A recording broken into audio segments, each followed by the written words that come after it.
Let's read this Bible story, Israel Complains. This takes place in Numbers chapter 10 through chapter 12.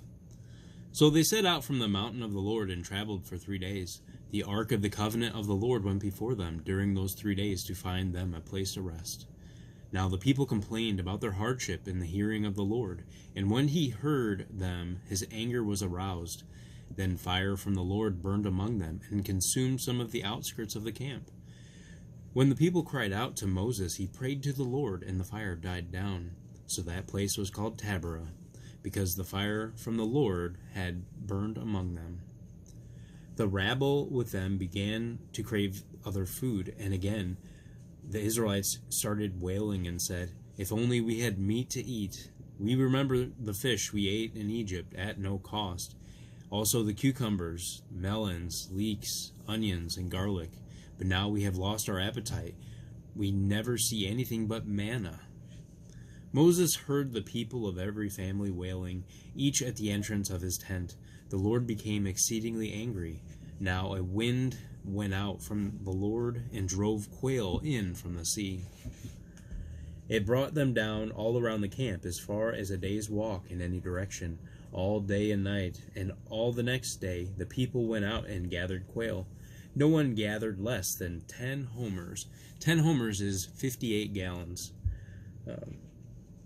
Then they spread them all around the camp. But while the meat was still between their teeth, and before it could be consumed, the anger of the Lord burned against the people, and he struck them with a severe plague. Therefore, the place was named Kirbroth Hatva, because there they buried the people who craved other food. From Kirbroth Hatava, the people traveled to Hazeroth and stayed there. Miriam and Aaron began to talk against Moses because of his Cushite wife. "Has the Lord spoken only through Moses?" they asked. "Hasn't he also spoken through us?" And the Lord heard this. Then the Lord came down in a pillar of cloud. He stood at the entrance of the tent and summoned Aaron and Miriam. When both of them stepped forward, he said, "Listen to my words. When a prophet of the Lord is among you, I reveal myself to him in visions. But this is not true of my servant Moses. With him I speak face to face, clearly and not in riddles. Why then were you not afraid to speak against my servant Moses?" When the cloud lifted up from the tent, there stood Miriam, leprous, like snow. Moses cried out to the Lord, "O God, please heal her."